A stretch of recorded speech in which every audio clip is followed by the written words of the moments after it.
So I had this idea that maybe that somehow human movement could be studied in terms of pattern formation in these nonlinear systems.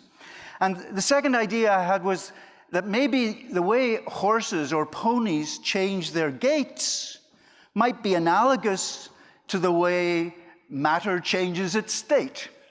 Ordinary matter changes its state from from liquid to gas to solid and so on. And then because I was at Yale Haskins Laboratories, which I was studying speech production actually at the time, I couldn't study ponies walking or anything like that. But I had this idea, somehow, I don't know where it came from, probably the yellow pages, nobody remembers possibly the yellow pages of telephone books, of letting your fingers do the walking. And that was sort of a sudden kind of thing to me, that I could now have a little model system where I could actually probe this whole idea that somehow the coordination of behavior was deeply related to other non-equilibrium phase transitions in physical and chemical and biological systems, actually. Hey, this is a breakthrough to a new mode of thinking, a different way of thinking. And in fact, thinking as a phenomenologist, it's just as real, this idea, this creation of the idea, or this sort of eureka-like phenomenon, is just as real as gate transitions. And for that matter, one pushed it further, is just as real as physical phase transitions when a system changes its state. I want to get to this place that maybe phase transitions here are a link to the connection between mind, movement, and matter. And actually in my abstract I said the order might be important. So let's start with matter, then go to movement, and then go to mind. And that's basically what I'm going to try to do. 50 years after What is Life, in Dublin, they had What is Life, the next 50 years, and this gentleman and myself, Herman Haken, wrote a paper called New Laws to be Expected in the Organism, because that's what Schrödinger had suggested. Nobody really followed that. After the discovery of the molecular structure of heredity, the DNA molecule, the idea that there would be new laws in the organism was kaput, as it were. Get the idea here that there are attractive states of a nonlinear dynamical system, that you can move this system through its different assembly of states, and that the factors that matter are the coupling between the components and the heterogeneity or differences between the components. In a way, that's really life, you know. How you're coupled to your world, coupled to each other, depends on the strength of the coupling, and it depends also on just your individual differences, as it were, how different you are from each other. Isaac Newton, actually, even earlier, is often said about Newton that he was concerned that the only thing that mattered was motion. But here is a quote from this very nice book. "The power of life and will by which animals move their bodies with great and lasting force demonstrate that there has to be other undiscovered laws of motion." Huh? Newton, eh? So where did the physics go with the animate motion? Yeah, interesting question. The new laws are of coordination. And this is a quote by Howard Petit, an eminent theoretical biologist. "I do not see any way to avoid the problem of coordination and still understand the physical basis of life." Petit was writing this at the time when people like Delbruck were saying that the problem of life was solved. We know all the steps, and Petit said, well, how are the steps coordinated? You see? And here was the problem. The flow of coordination states produced by functional synergies or coordinative structures. I'm not going to tell you very much about coordinative structures, but in this theory, they are the basic unit of living systems, not circuits or anything like that. They have to handle variability of structure, they have to handle multifunctionality, they have to handle degeneracy, and this concept is empirically and theoretically the concept that I think we need. So the middle one is her doing it normally. And in this case, we've centered the motion around the center of mass, so you can see it. So she's in a fixed coordinate frame. This is a baby. Just watch the baby, I'll just talk. The baby's about 4 months, and as you can see, she's again got sensors on. And this is a mobile that's on top that she's looking at, and it's quite attractive. But if you tie a ribbon to the baby's foot, and the ribbon then triggers the mobile, you see what the baby likes to do. The baby likes to move the mobile. Is that 10 minutes for me, or am I I'm at 10 minutes, very good. And then, of course, you can decouple. So the baby's uncoupled, then it's coupled with the ribbon, and the ribbon causes the world to change, yeah? We think this is the origins of agency. It's a well-defined system that can be nicely theoretically understood. That's a function of two factors, principal factors. One, the differences between the individuals, right? And two, the coupling between the individuals. That's it. Differences between us and the coupling between us. Those are the two cooperative, competitive aspects. And what you see here is actually the flow of the dynamics in this very simple example. You do this by plotting phi dot against phi. This shows you these black dots are where the function crosses the ordinate, and the black dots are the stable states, and you can see there's multiple stable states. Then if you change parameters, you get transitions, multi-stability, and then you get this very interesting metastable regime, where there are no longer any coordinated states at all, but simply a tendency for the system to live where the coordinated states used to be. It's a very flexible, non-noisy process, a deterministic process. That's to say there are two competing processes that form the coordination. And I think it'll stay that way because it seems to me the approach is entirely consistent with conventional views of science. And for me, the conventional views of science mean that if you have a macroscopic behavior, you have to derive it from a microscopic level. On the right is a sculpture from my hometown in Derry, Londonderry, as it's sometimes called, which has been a place of great strife and troubles. And this is called Hands Across the Divide, with the idea that we can reconcile our differences peaceably and in harmony if we can just see the other's point of view. And that's going to be one theme of my talk today, because I'm going to address the issue of how we couple things in living systems. And I believe that sports sciences, in my roots, by the way, rather than being an applied science, actually has a fundamental issue that science has hardly touched. And that is the science of living movement at all scales. Everything moves. Watch the human statues and see how much they are sweating.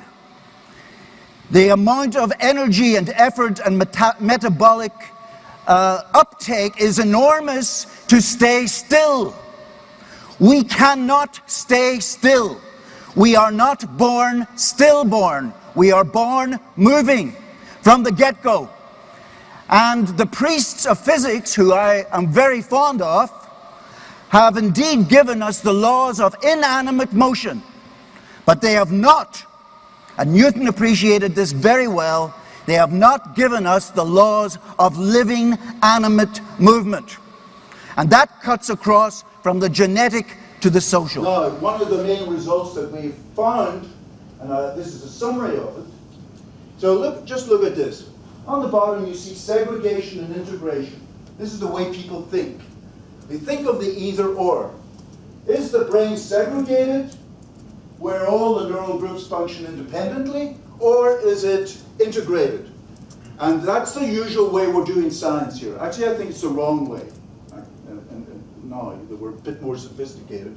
It turns out that some neural groups are working together and some are working independently.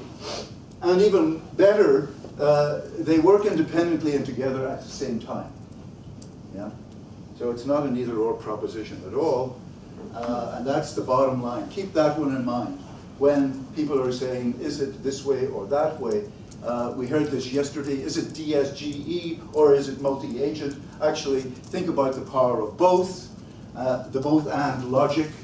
Or maybe it's neither nor. That would be all right, but it doesn't have to be either or. Can we just get away from the either or a little bit? Just step away from the either or. Creates the notion that, hey, this is me. I am doing that, not some mechanical agent. Right? And it's because it's a collective state, a collective pattern. It's not just the agent, it's not just the agent picking, and it's not what the Herb Simon, the world is complicated and the human is simple. Yeah, come on. Yeah? So there's coupling at all scales, bidirectional, that's a key aspect. It's no longer I think, therefore I am, you know, cogito ergo sum. It's I link, therefore I am. Think about it. Thank you very much.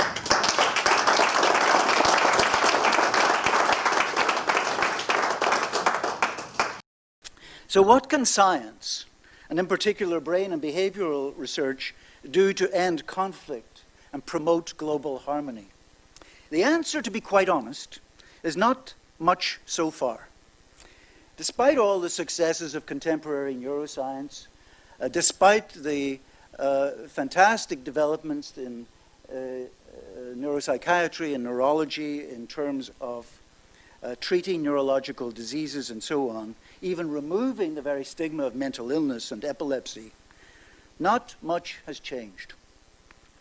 If you look around the world, you'll agree that us human beings have not changed in any fundamental sense. If you look at wars, you know, look at it, wars, poverty, violence, rape, greed, permeate modern life just as they have for centuries. And all the knowledge about brain research and all our education doesn't seem, in a fundamental way, it's done many wonderful things, but doesn't seem to have changed us very much. All our knowledge of the brain has not led to much wisdom or deeper understanding of ourselves. To turn knowledge into wisdom is a kind of alchemy that has escaped us. What can we do to change that? To change ourselves? To say that we need a new perspective or a new awareness, to become aware and so on, is hardly a novel idea. There have been plenty of therapies and recipes over the years for human change, but they haven't got us very far. Perhaps the reason is, actually, even though we use the words a lot, they weren't actually grounded in science or in scientific principles. So here's the big problem. Arguably the hottest and most important problem in science: how does the brain work? And what is its relation to mind and behavior? Specifically, how are the parts of a complex system, like the brain, coordinated, hence the word coordination, both in space and time, so as to produce the intricate functions of action, cognition, emotion?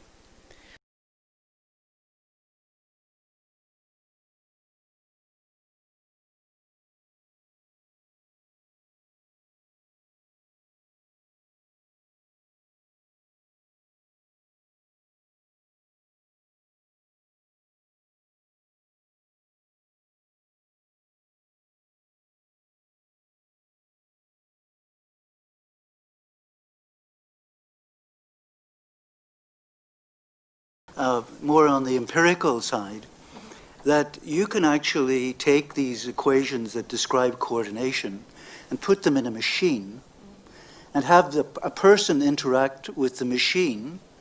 The beauty of that is that the person is instructed to coordinate with the machine in a particular way, but the machine parameters can be programmed to coordinate in an opposite way.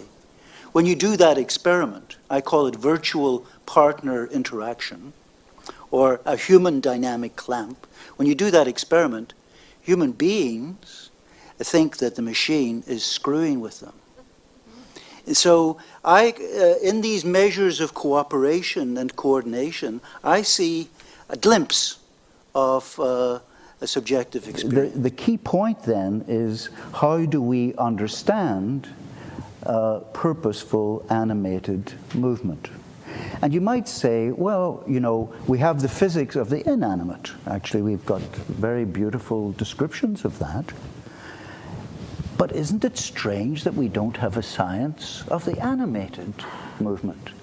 And could it be, actually, that this is something we just take for granted so much? It's so much a part of us that we take it for granted, and so we don't see the mystery in it somehow. We've lost the ability to look at something and see that this is a mysterious process. How does it really work? And the synergy is a checkered concept, but I think it's very, very important in the following sense, that a synergy actually is a working together.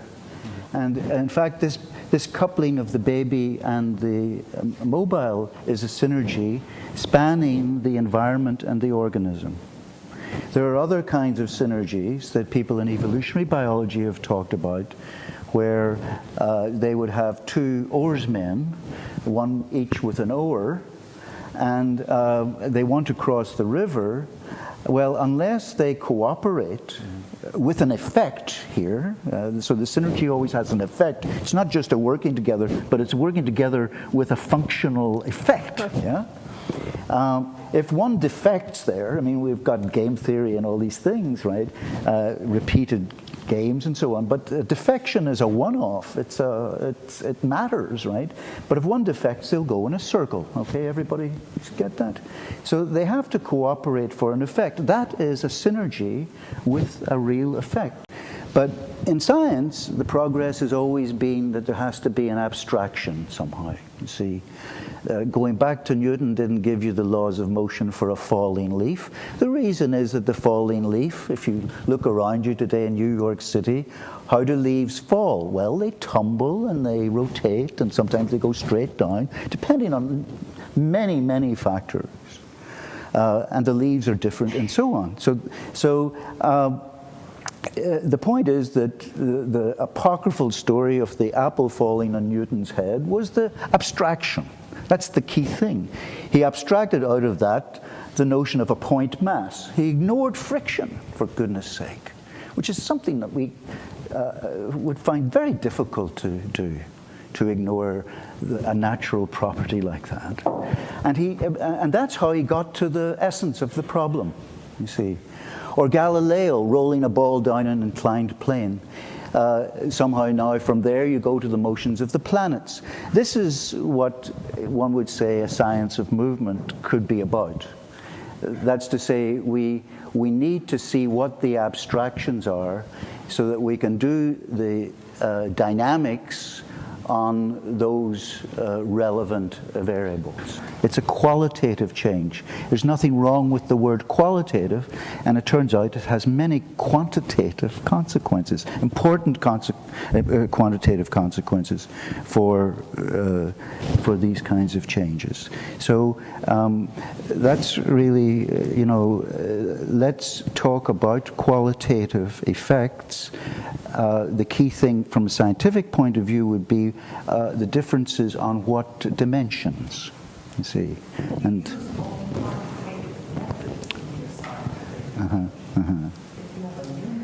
yeah, but but that's precisely, again, here's another dichotomy, qualitative versus quantitative. Please don't see those as a dichotomy. See them as actually complementary and mutually related. They are and indeed, actually, it's quite beautiful. They are mutually related. There are quantitative consequences of qualitative change that can be picked up and used as signatures for predicting the upcoming change and so on. You might say, well, I want to study the real thing, I want to study it in the wild, as it were. And of course that's interesting to do that, and people are doing that. But none of this actually gives you much insight into the nature of spontaneous movement behavior. And actually for that one had to go to other places, I think, and ask in general, how do patterns in nature form spontaneously in the first place? And there you have to broaden the entire issue. So perhaps that is enough. I think the key point here is that agency arises out of a coupling with the world, and that to do a science on that, you have to find out what the relevant quantities are and their dynamics. You cannot say this is a force, this is an amplitude. We don't know often what the relevant quantities are to proceed and do scientific research. And the third thing would be that let's not take the whole thing for granted, because that's what we've done. And the whole issue of agency is tied up with movement, and we have to make the appropriate abstractions. Yeah. You could start to think about, well, what analogies might you make between an animal changing gait as a spontaneous event, it's a spontaneous event, and other examples of spontaneous pattern formation in nature? Well, it turns out, by that I mean that under certain conditions you can take a system with very, very many microscopic components, like you, like all of us, at a great detailed level, at a molecular level, millions and millions and billions and all of that stuff, right? But somehow under certain conditions they form structures and patterns.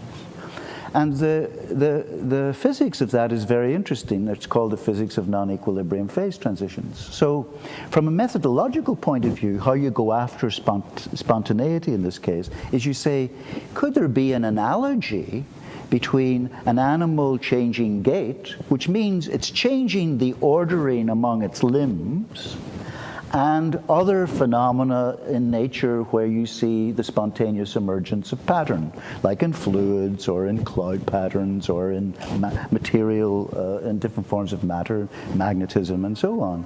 And the very interesting aspect is that all the features of the gait change, the spontaneous change in coordination, all the signatures of that are seen in that kind of a system, just as the same signatures are seen in other physical systems that are open to exchanges with energy and matter with their surrounds, are non-equilibrium, are non-linear, because this is a non-linear abrupt change. So the origins of spontaneity here come through these non-linear changes.